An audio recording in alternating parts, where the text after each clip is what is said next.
1990, Boulogne, studio de tournage Canal+.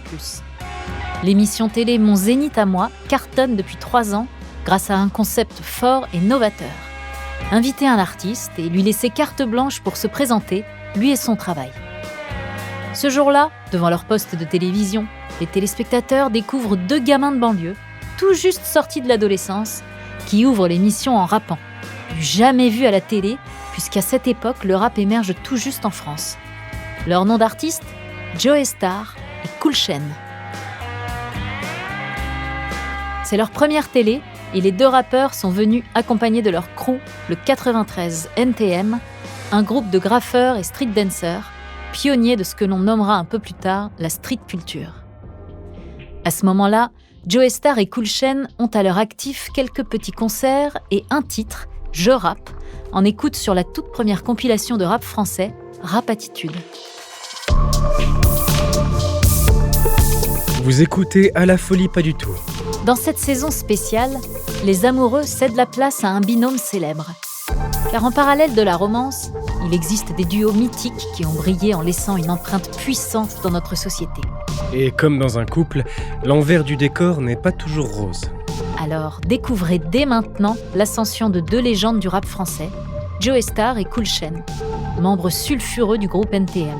Depuis les cités du 93 jusqu'à leur consécration au début des années 2000, on vous raconte en 4 épisodes l'histoire d'un duo qui s'est formé autour d'une alchimie artistique détonnante, portée par 2 personnalités au tempérament complémentaire, mais surtout complètement opposés. Cool Chain et Joey Starr, épisode 1, coup de foudre pour le hip-hop.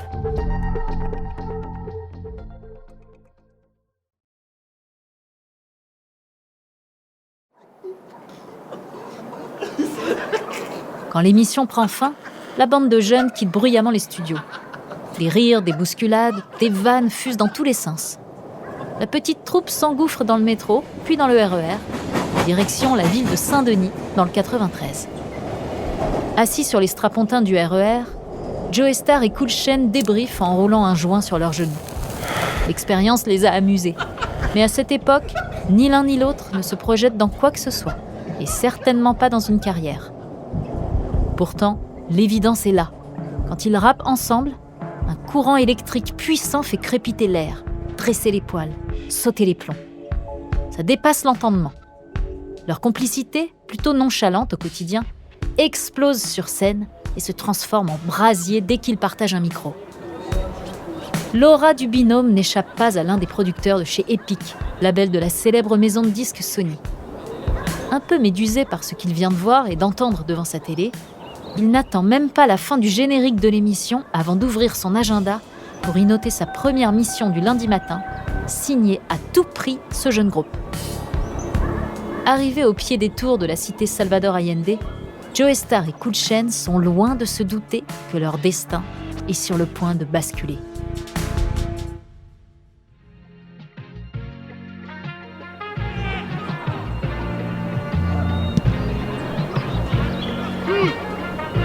Avant d'être connus sous les pseudos de Joey Starr et Cool Chain, Didier Morville et Bruno Lopez sont 2 gosses issus des quartiers populaires de Saint-Denis, ville phare du 93, le département de la Seine-Saint-Denis le plus pauvre de France. Enfants, Didier et Bruno grandissent dans le même quartier et fréquentent les mêmes établissements scolaires, sans pour autant devenir amis. Car même s'ils partagent les mêmes codes, ceux de la banlieue, leur univers et leur tempérament sont radicalement opposés. Bruno est un garçon posé, sportif, à la nonchalance naturelle et à l'humour affûté. Il évolue au sein d'une famille de petite classe moyenne soudée, aimante et politisée. Didier, lui, nerveux et impulsif, pousse seul comme une mauvaise herbe sous la coupe d'un père violent et alcoolique. Pourtant, au moment de l'adolescence, une passion commune les anime et les réunit. La culture hip-hop, qui est en train d'arriver en France. Danse, graffiti et rap, c'est un chemin en plusieurs étapes qui conduira les futures stars sur la voie du succès.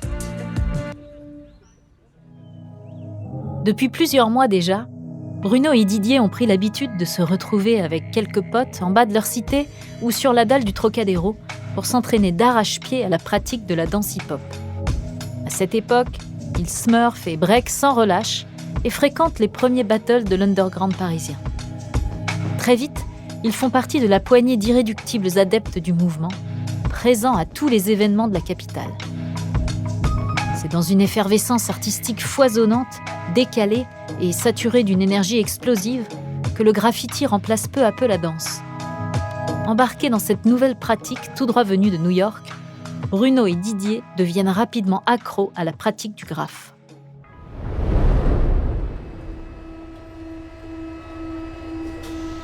« 1987, rame de métro, ligne 13, 1h du matin. Entourés de leurs potes de quartier et de graffeurs chevronnés, Didier et Bruno bombent plusieurs wagons, éclairés par des lampes torches.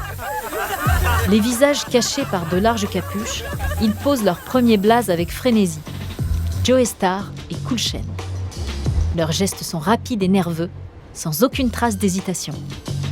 Pour recouvrir les murs et les métros de Paris et échapper à la police qui traque sans relâche ces nouveaux vandales, il faut aller vite.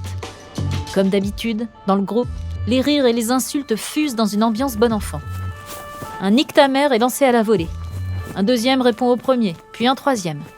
Le jeune Didier s'empare soudain d'une nouvelle bombe de peinture et tague en riant 3 grandes lettres sur un pan vierge du wagon, NTM. Le nom du crew vient de surgir. Mais pour l'heure, il représente toute la bande de graffeurs qui le complètent du numéro de leur département, 93 NTM.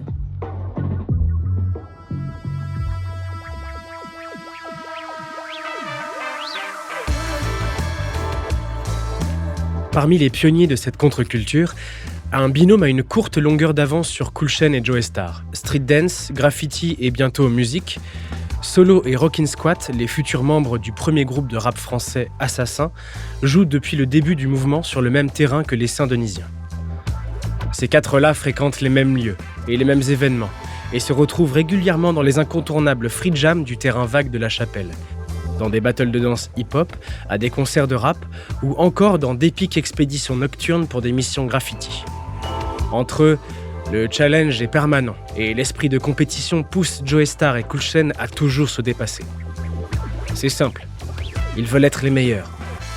Alors, quand les futurs assassins délaissent le graff pour le rap, Joey Starr et Cool Chain n'hésitent pas une seconde à venir les affronter sur ce nouveau terrain, qu'on dit être réservé à l'élite du hip-hop. Et l'élite du hip-hop, ces 2 gamins de banlieue n'ont pas peur de s'y frotter. Plus que ça, ils veulent en faire partie.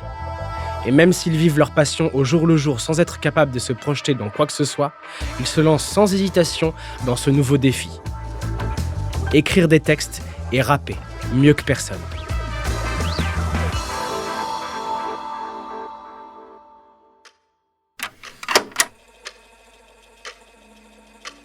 « 1988, Saint-Denis. Allongé sur son lit, un crayon à la main, Cool Chain griffonne dans un carnet. Entre 2 phrases écrites, le garçon murmure ses futurs lyrics dans un flow déjà puissant et étonnamment maîtrisé pour le novice qu'il est. Quand les mots butent, il se reprend, encore et encore. Rature son texte, peaufine ses rimes, relance son flow. Joey Starr le rejoint avec ses propres textes. Quand il pose son flow à côté de celui de Cool Chain, une énergie brute remplit la chambre. Les mots sortent, se rencontrent et s'accordent dans un freestyle endiablé. Les heures passent, le morceau se cale. À la fin de cette première session, l'évidence est là. Cool Chain et Joey Starr sont faits pour rapper, ensemble. Le binôme émerge enfin. Pourtant, si l'engouement est bel et bien là, commun aux 2 futures stars du rap, le chemin est loin de se tracer en ligne droite. Joey Starr, même s'il est passionné, est incapable de se structurer. Sa vie chaotique, faite de squats et de consommation quotidienne de drogue et d'alcool, le déconnecte du monde qui l'entoure et l'empêche de se projeter au-delà des quelques heures décousues qui composent ses journées. Quant à Cool Chain, il lui faut composer avec des parents qui ne voient pas d'un bon œil le milieu marginal dans lequel évolue leur fils et exigent de lui qu'il trouve un vrai travail. Alors, comment les 2 compères vont-ils réussir à tenir le cap et à s'imposer jusqu'à taper dans l'œil, ou plutôt dans l'oreille d'un producteur ? Pour le savoir, écoutez le prochain épisode. Avant de poursuivre cet épisode, nous voulions vous remercier pour votre écoute. Si vous voulez continuer de nous soutenir, abonnez-vous à la chaîne Bababam Plus sur Apple Podcast. Cela vous permettra une écoute sans interruption. Ou bien, écoutez ce message de notre partenaire sans qui ce podcast ne pourrait exister. Ne partez pas, on se retrouve tout de suite après.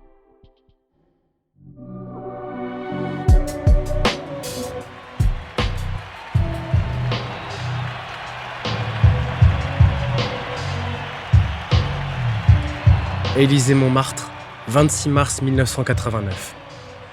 Ce soir-là, la mythique salle de concert reçoit sur scène plusieurs groupes de rap français pour des mini-sessions de 10 minutes. Une programmation ovni pour l'époque. Dans la fosse, le public est chaud bouillant, pour ne pas dire hostile. Les canettes de bière jonchent le sol, des bagarres éclatent toutes les 5 minutes et surtout, la foule attend avec une impatience grandissante le groupe phare de la soirée, les Américains Cash Money. Dans les loges, Cool Chain, Joey Starr et DJ S, le DJ d'NTM, sentent monter la pression. Quelques jours plus tôt, Joey Starr a inscrit NTM au programme de l'Élysée-Montmartre sans en parler avec Cool Chain. Qu'il soit prêt ou pas à donner un premier concert, pour lui, là n'est pas la question. Ce qu'il veut, c'est être dans l'action. Faire, suivre ses impulsions. Et peu importe le résultat. Joey Starr ose tout et son côté tête brûlée lui permet d'ouvrir toutes les portes à coups de pied fracassants. Cette énergie brute, Cool Chain sait qu'elle nourrit NTM. Alors, même si lui est plus appliqué, plus réfléchi, il décide de faire confiance à son binôme et de relever le défi. Entre eux, pas de longues discussions. Les mots sont au service de leur texte et quand ils ne rappent pas, leurs échanges sont brefs. Leur relation se construit sur un instinct, sur une confiance et sur une admiration mutuelle et pudique qui ne se dit pas. Retour sur la scène de l'Élysée-Montmartre. Joey Starr, Cool Chain et le troisième membre de NTM, DJ S, montent sur scène sous les huées et les insultes. Les 3 jeunes musiciens n'emmènent pas large, mais Joey Starr, boosté à l'adrénaline et au cachet de MDMA, interpelle aussitôt la foule avec son franc-parler habituel.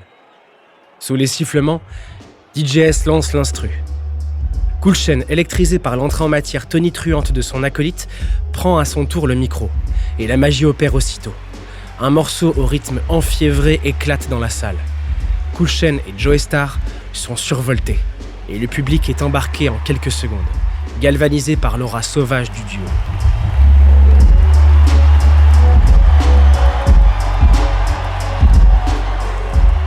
Dès cette première scène, tout ce qui fera le succès du binôme se met en place naturellement entre les deux complices. Une puissance scénique explosive, 2 flots qui s'accordent et se complètent parfaitement, une énergie brute contaminante et surtout une alchimie invraisemblable. Dès leur début, les 2 chanteurs d'NTM interpellent par le binôme contrasté qu'ils forment. L'un est blanc, l'autre est noir. L'un est toujours un peu en retrait, l'autre prend tout l'espace. L'un a un flow rauque et direct, l'autre a un flow plus vif et des paroles plus lyriques. Mais sur scène, entre eux, tout s'imbrique et se mélange pour créer une chimère à 2 têtes puissantes et rugissantes.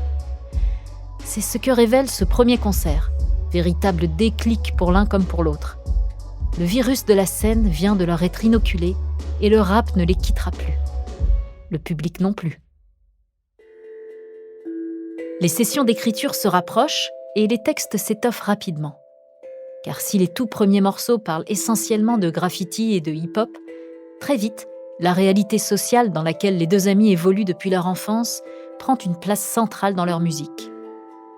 Cool Chain et Joey Starr sont liés par un sentiment de révolte permanente, émus par une urgence à porter la voix des banlieues et d'une jeunesse méprisée par les médias, abandonnée des politiques et violentée par la police.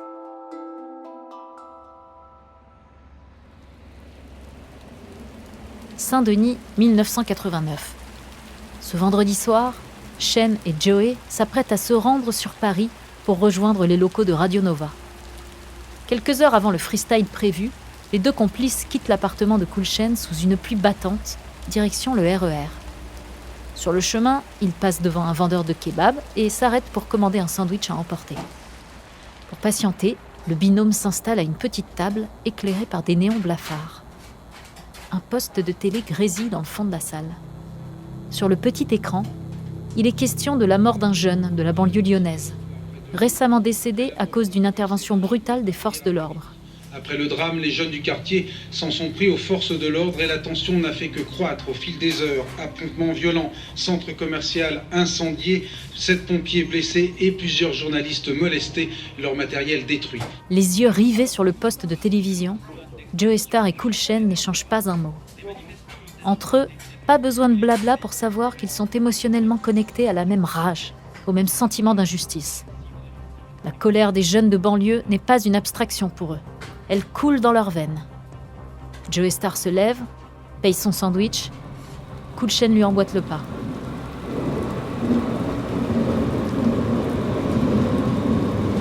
Quelques mètres plus loin, les 2 rappeurs s'engouffrent dans le RER.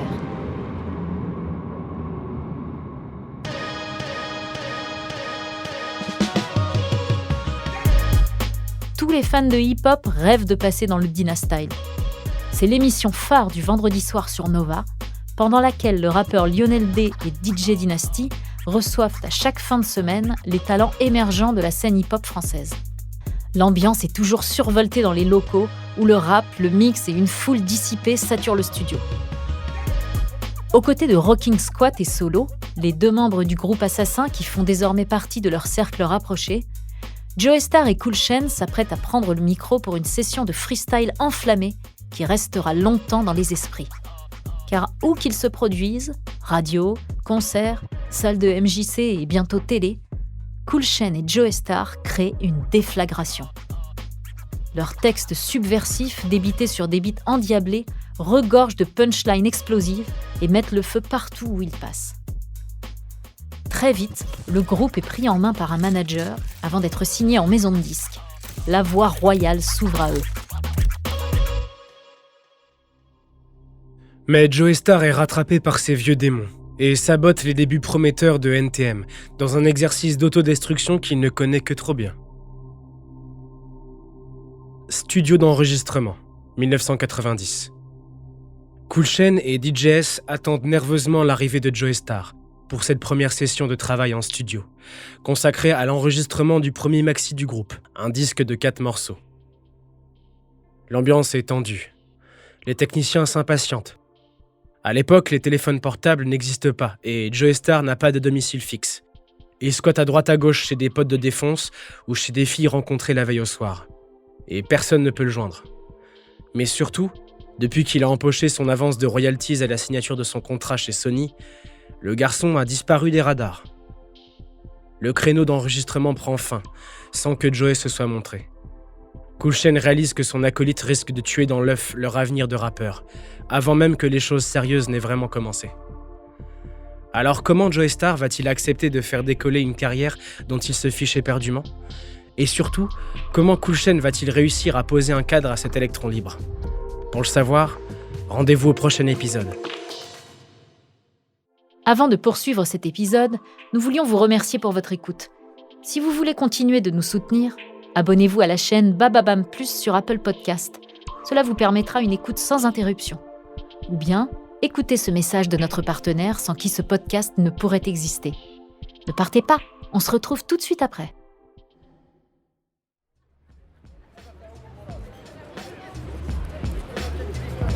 Printemps 1998, brasserie parisienne.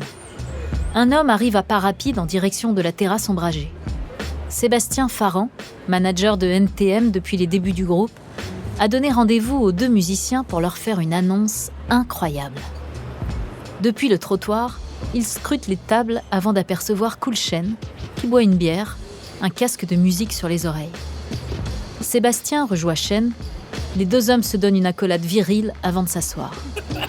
Un serveur s'approche pour prendre la commande, et quand il revient quelques minutes plus tard avec un café, Joey Starr est arrivé, lunettes de soleil vissées sur le nez, bonnet noir sur la tête.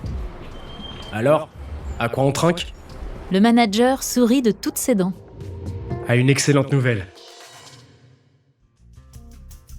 Sébastien Farran ne tourne pas autour du pot.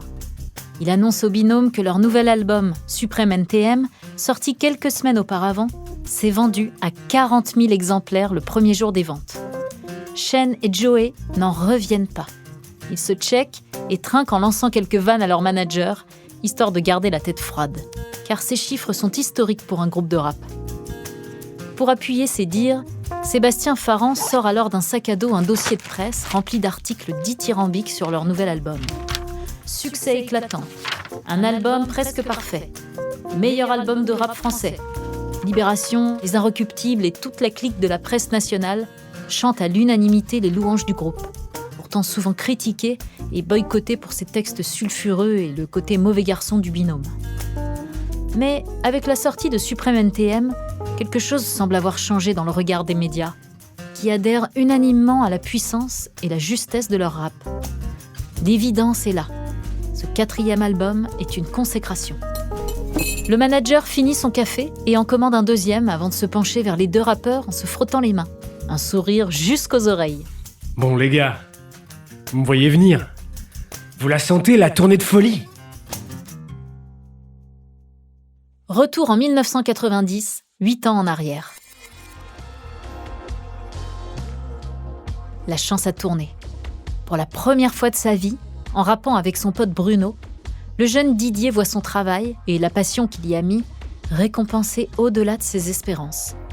NTM a trouvé son public dès les premiers textes, dès les premières scènes. Et Joey Starr sent dans ses tripes qu'il est fait pour ça. Mais cette signature chez Epic lui met une pression qu'il refuse d'affronter. Elle le force en tout cas à se poser la question de la suite, et celle d'un véritable engagement auprès de la maison de disques, et surtout auprès de Cool Chain et DJS. Car eux ont déjà compris l'ampleur que peut prendre NTM, et sont dans les starting blocks. D'ailleurs, au bout de plusieurs jours à le chercher dans tous ses repères parisiens de prédilection, Cool Chain finit par retrouver son acolyte complètement défait dans un club, où résonne une musique assourdissante. Joey est affalé sur une banquette, ivre, un joint dans la main, des pilules de MDMA posées sur une table et le bras passé autour du cou d'une jeune femme dans le même état que lui. Bruno secoue Didier au sens propre et figuré. Au-delà de la réussite d'NTM, Chain voudrait réussir à extirper son pote du bourbier dans lequel il continue de s'enliser. Il sait, ou plutôt il sent intuitivement que le rap est un exutoire précieux, un mode d'expression puissant et un moyen de canaliser tout ce qui déborde et explose chez Joey. Mais aussi chez lui et chez tous les jeunes des banlieues populaires, dont le groupe va très vite devenir le porte-voix. C'est une discussion brève mais tendue qui s'engage entre eux. En bon rappeur, Cool Chain trouve les mots qui font mouche. Après tout, ce terrain-là, celui des mots justes et des punchlines qui vont droit au but, c'est le leur. Quand Cool Chain repart, Joey Starr comprend qu'il est à un virage et qu'il ne tient qu'à lui de le prendre correctement, ou de partir dans le décor. Joey Starr finit par réapparaître en studio, plus motivé que jamais et prêt à en découdre. Car quand le groupe enregistre Le Monde de demain, les premières émeutes de banlieue viennent d'éclater en France. Le climat social est très tendu et le rap et NTM arrivent pile à ce moment-là. Montée du racisme, chômage de masse, corruption du monde politique. Joey Starr et Cool Chain s'emparent sans phare de ces sujets brûlants pour dénoncer à coups de lyrics, coups de poing, les nombreux dysfonctionnements de cette société. Toujours cash, guidé par une lucidité sans concession, le style NTM s'ancre dans les esprits dès ce premier opus. Entre 1990 et 1998, NTM prend le lead du rap français. Chaque album, chaque morceau qui sort est un strike qui dégomme tout sur son passage. Les tournées et les zéniths s'enchaînent et le binôme règne en maître absolu sur le rap français. Le charisme de Joey Starr, associé à son tempérament de feu, en font la figure forte du groupe. Pourtant, c'est Cool Chain qui mène la barque. Bourreau de travail, méthodique et perfectionniste, il déploie toute son énergie à maintenir le groupe au plus haut niveau. Mais l'instabilité de son acolyte, encore et toujours addict à l'alcool et aux drogues, ajoutée à ses démêlés avec la justice, rendent de plus en plus difficile la collaboration. Joey Starr l'ignore, mais Cool Chain commence à saturer. Du rythme frénétique des tournées qui l'éloignent de sa famille et des gens qu'il aime, du succès qui braque en permanence l'attention des médias sur NTM, et surtout des frasques à répétition de son acolyte, ainsi que son dilettantisme de plus en plus problématique.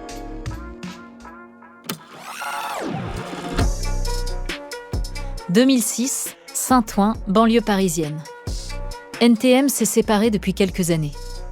Dans son pavillon, Joey Starr écoute du rap en fumant un joint quand la sonnerie retentit.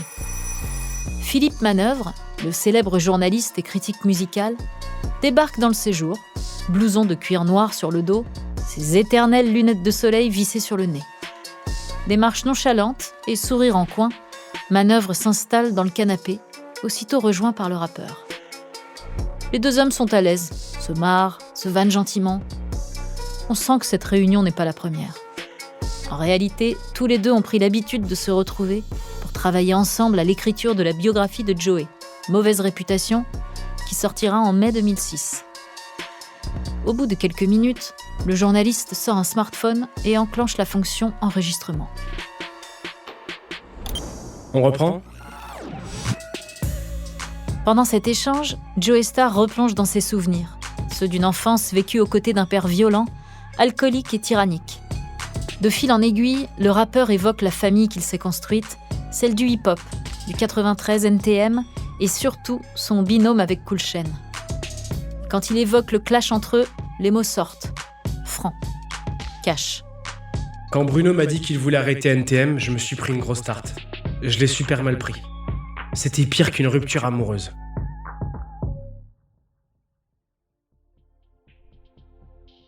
Quel élément sera le détonateur de leur séparation ?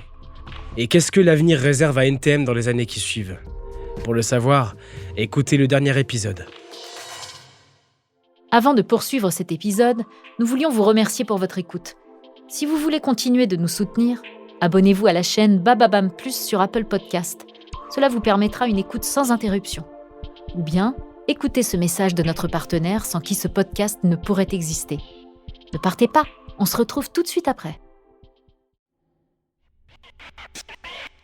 1999, Saint-Denis. Ce jour-là, Cool Chain se prépare un sandwich sur le pouce. Il a rendez-vous dans moins d'une heure avec le manager d'NTM, Sébastien Farran, pour parler de la tournée à venir, dont le point d'orgue est un concert prévu au Parc des Princes. C'est énorme. Même dans ses rêves les plus fous, il ne l'aurait jamais imaginé. Le musicien est surexcité comme un gosse et déjà déterminé à préparer au mieux l'événement. Mais il sait que son complice Joey Starr ne bougera pas de sa posture de dilettante, même pour caler un Parc des Princes. C'est d'ailleurs l'une des raisons principales de son rendez-vous avec leur manager. Comment préparer au mieux cette tournée avec un Joey Starr de plus en plus absent, dispersé et persuadé que l'impro et l'intuition suffisent pour tout réussir dans la vie. Cool Chain ouvre son frigo, en sort un tube de maillot et une bière. Il sait que ce n'est pas un hasard si tous les deux ont décidé de créer leur propre label cette même année. Ivy My People pour lui et BOSS pour Joey. Ces derniers temps, ils ont des envies différentes. Le besoin de se créer d'autres référents, de mener des projets solo en parallèle d'NTM. Ils se connaissent depuis leurs 16 ans, bossent ensemble depuis plus de 10 ans et le besoin d'oxygène se fait sentir. Pour autant, la tournée à venir s'annonce phénoménale et va leur demander une énorme charge de travail en commun. La télé est allumée et Cool Chain y jette de temps à autre un coup d'œil distrait. Mais soudain, son attention se tend quand il entend le journaliste prononcer le nom de son acolyte. En France, le rappeur Joey Starr, condamné à 2 ans de prison, dont 6 mois ferme, et cela pour des violences volontaires lors d'une rixe à Paris. Le temps qu'il percute ce qu'il vient d'entendre, son téléphone se met à sonner. Un mauvais pressentiment le traverse. À l'autre bout du fil, le manager d'NTM est dans tous ses états. Il explique à Cool Chain qu'il leur faut reporter leur rendez-vous, car il doit d'urgence contacter l'avocat de Joey Starr pour en savoir plus sur cette histoire de prison ferme. J'espère que ce con va pas nous foutre dans la merde pour la tournée. C'est pourtant bien ce qui arrive. Suite à la condamnation de Joey Starr, plusieurs dates de la tournée sont annulées, y compris le Parc des Princes. Pour leur manager, c'est une énorme débâcle financière à gérer. Pour Cool Chain, c'est le plus gros concert de sa vie qui tombe à l'eau. La pilule est dure à avaler. L'annulation des concerts n'explique pas à elle seule la fin d'NTM. Comme dans un vrai couple, au cours des dernières années, Joey Starr et Cool Chain ont fini par prendre de la distance l'un vis-à-vis de l'autre. Si sur scène l'alchimie entre les deux rappeurs reste bluffante, ils ne partagent plus rien en dehors des concerts. Au quotidien, Le binôme ne fréquente plus les mêmes personnes et ne se réunit même plus pour des sessions d'écriture. Les morceaux se font à distance, souvent par téléphone. Chacun s'occupe de son label et petit à petit, l'éloignement s'accentue. Mais paradoxalement, NTM est au sommet de son art. Encensé par la critique, porté par un public de plus en plus considérable, Cool Chain et Joey Starr sont attendus sur le ring pour la sortie d'un 5e album. Alors quand Joey reçoit un coup de fil de Chain pour quelle est la suite, il ne s'imagine pas une seconde ce qui l'attend. Brasserie parisienne, année 2000. Une réservation a été faite pour un dîner de 3 personnes, au nom de Sébastien Farran.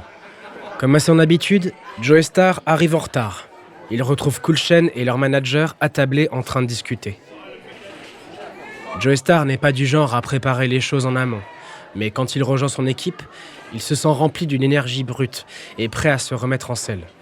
Les derniers mois ont été difficiles et le rappeur est encore englué dans des affaires de justice qui n'aident pas à redorer sa réputation écornée par l'agression d'une hôtesse de l'air.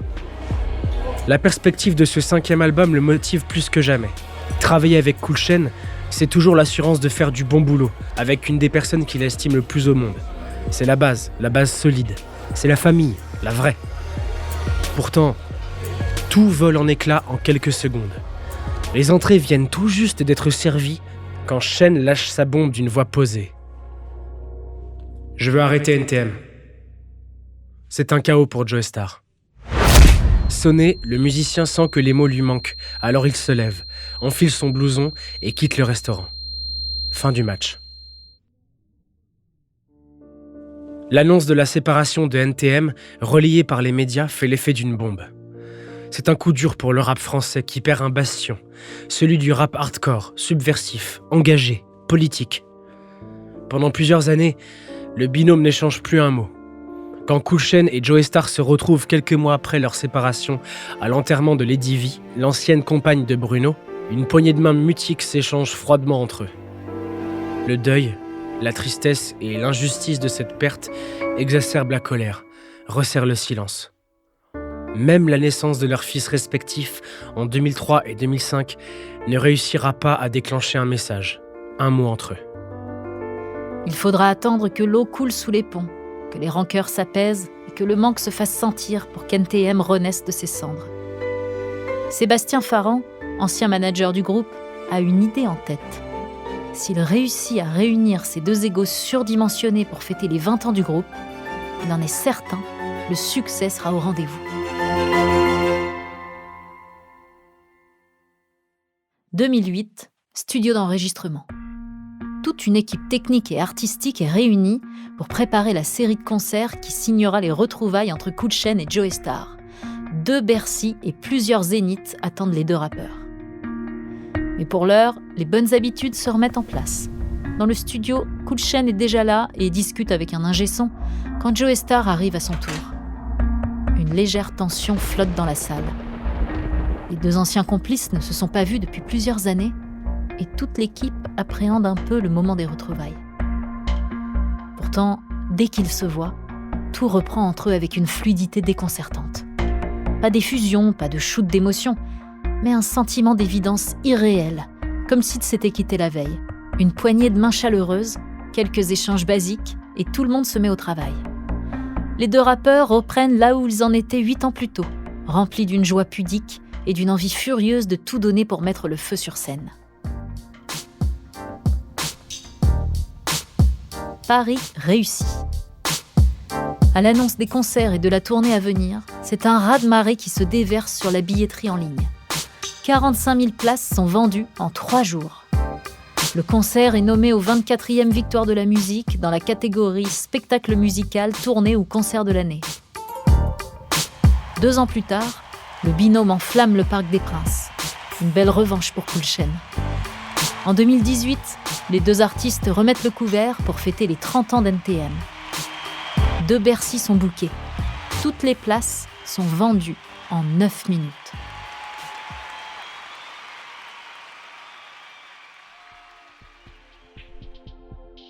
Leur 5e album ne verra jamais le jour, et en ce sens, le groupe ne se reformera jamais officiellement. Mais comme pour ces couples qui décident de ne plus vivre sous le même toit, Une fois passée la passion des débuts et traversé les tempêtes, la relation de Cool Chain et Joey Starr aura su trouver une nouvelle façon d'exister pour continuer à faire vibrer la planète rap et surtout pour continuer à vibrer ensemble.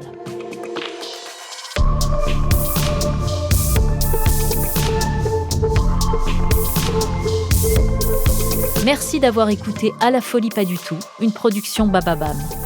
Cette saison a été écrite par Claire Lou, racontée par Lucrèce Sassella et François Marion et réalisée par Mathieu Roch. Si l'épisode vous a plu, n'hésitez pas à laisser des commentaires et des étoiles sur toutes les plateformes d'écoute.